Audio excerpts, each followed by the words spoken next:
Primeiramente, né, só falando rapidinho, pra galera que cai de paraquedas às vezes, não sabe muito bem o que é uma linguagem de programação, né? Uma linguagem de programação basicamente é uma forma que a gente tem. O que é uma linguagem, né?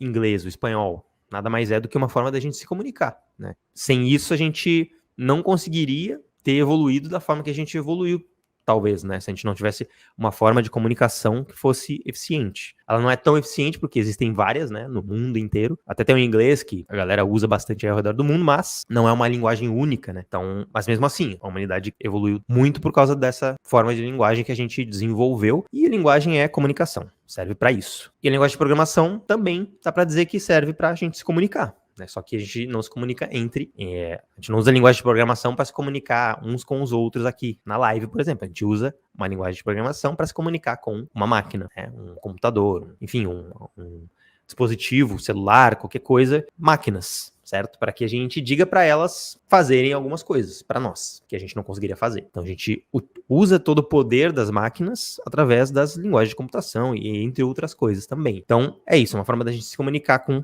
máquinas, computadores, enfim, para fazer qualquer tipo de operação, de funcionalidade, coisas que os sistemas, os softwares, os aplicativos, eles fazem hoje, né? Um software, um aplicativo que tu usa aí no teu celular, sei lá, uma Netflix, tudo isso são sistemas, são softwares que têm um conjunto, às vezes bem grande, de funcionalidades para fazer algum tipo de, para ter algum resultado, né? Para o cliente ver um filme, por exemplo, na Netflix.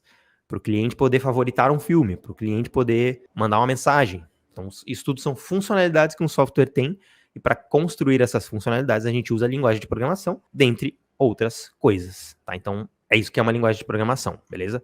Para quem ainda não sabia. O front-end e o back-end, né? Só explicando também isso, que eu acho que também é um assunto que a galera tem muita dúvida. Ah, não falei? Se vocês tiverem dúvida aí durante a live, podem mandar aí no chat. Pode ser dúvidas sobre o assunto da live, pode ser dúvidas sobre outras coisas também, tá? Que eu vou respondendo ao longo da live. Então, uma explicação rapidinha sobre front-end e back-end, para quem ainda não sabe. O front-end, front seria a parte da frente, né? Então, seria a parte visual de um site, de um sistema. Quando tu entra aí no Netflix para ver teus filmes, tela de listagem de filmes, a tela inicial, enfim, tudo aquilo ali seria o front-end, seria a parte visual. Então, ele é bem importante. Né? É a parte que o usuário interage. Tem que ser feita de uma forma boa o suficiente para o usuário não querer a televisão e o computador e jogar pela janela de tão ruim que é. E tem streaming aí que vocês estão ligados nos streamings, vocês sabem que tem streaming aí que é um lixo, né? Para não dizer coisa pior, né? Porque para utilizar, né? É travado, a usabilidade que a gente chama é muito ruim e isso acaba atrapalhando bastante, né? E tudo isso tá ligado ao front-end, né? Que é a parte visual. É isso, o front-end ele é muito ligado com a parte visual e o back-end ele lida mais com a parte da lógica de negócio, lógica de processamento dos dados.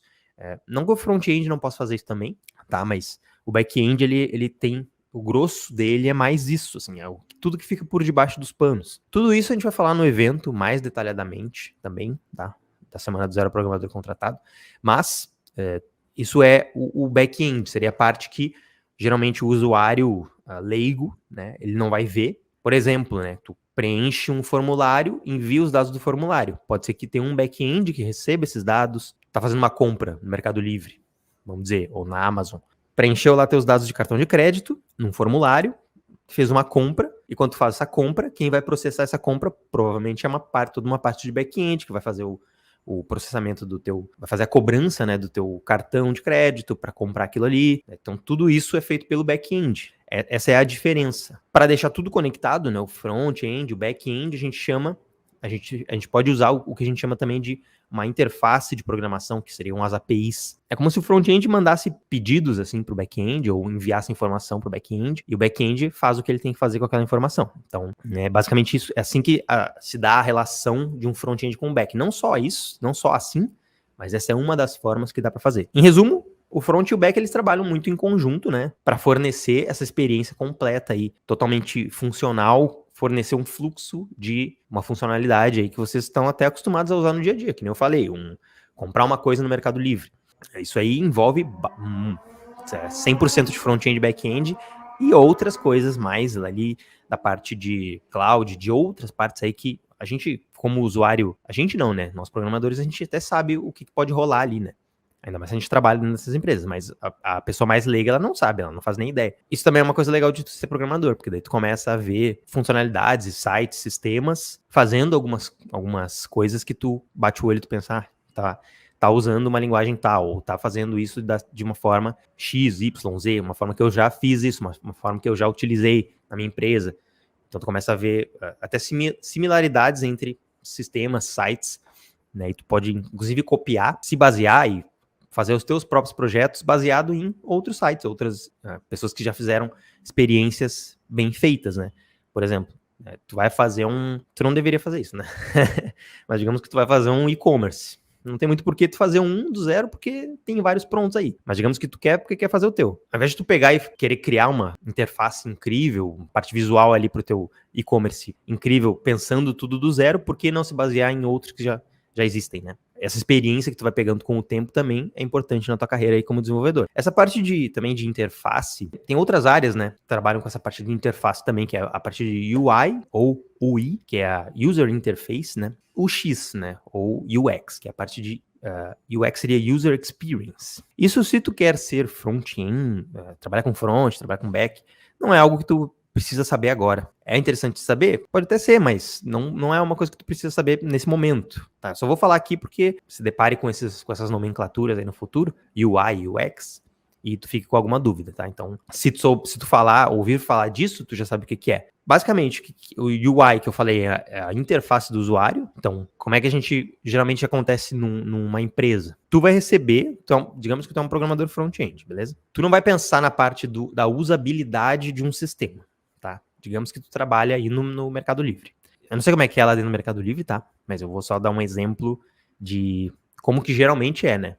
A pessoa que está trabalhando com programação em si, que está pegando e criando código, geralmente, tá, na maioria das vezes, ela não vai fazer a parte da interface. Então, o que é a interface? O primeiro passo é alguém no Mercado Livre, na Amazon, qualquer site, pensou na usabilidade desse site. Onde vai ficar o botão? Onde vai ficar o formuláriozinho? Que imagem vai ter aqui? Imagem do produto, galeria do produto, setinhas para passar as imagens do produto. Clica no produto, abre uma pop-up maior com zoom, por exemplo. Toda essa usabilidade, toda essa interface, onde ficam as coisinhas, os componentes, os botõezinhos, é a parte de interface. Isso uma pessoa especializada em interface do usuário, UI, vai desenhar e vai te mandar isso para que tu depois desenvolva o código, né? Então, a tua tarefa como um desenvolvedor front-end é pegar aquela imagem, vamos dizer, da interface montadinha e tu vai criar o código daquilo ali. Essa é a tua função como um front-end. E daí vai ter também a parte da usabilidade. Então, que eu falei, o que é melhor de botar aqui pra gente passar a galeria de produtos? Uma setinha, que tu clica nas setinhas e vai avançando ou vai voltando? Ou será que a gente bota umas bolinhas, vocês já devem ter visto aí, né? Bolinhas embaixo, assim, tu vai clicando ali nas bolinhas e vai passando o produto, as imagens do produto, né? Então, toda essa parte de usabilidade, o que é melhor de usar, o que vai ficar mais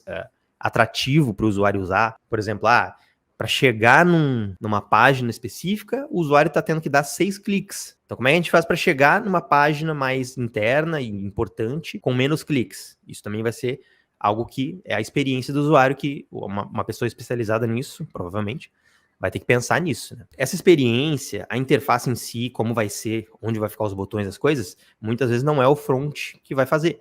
Tem empresa que ele vai fazer, tá? Eu já trabalhei em empresa que eu já fiz essa parte. Claro que eu não usava uma ferramenta, né? Eu não usava um Figma, tem umas ferramentas que tu consegue fazer a interface, desenhar ela toda ali. A gente acabava não fazendo isso, mas a gente fazia um pouco desse pensamento de onde vão as coisas. Mas o melhor mesmo é que tem uma pessoa especializada, porque daí ela vai saber fazer e vai te mandar ali a imagenzinha e tu vai criar o código a partir disso. E daí sim, a partir desse momento que tu já tem o que precisa ser feito, a imagem de um site, de um sistema, de um software, aí tu como programador, tua função é criar o código, hospedar aquilo ali numa página, né, e fazer aquilo ali funcionar da forma que alguém pensou, tá? Então essa seria a junção, né, dessa área de UI UX com a parte de desenvolvimento de programação do front-end, depois do back-end, tá? Então é assim que isso tudo está interligado.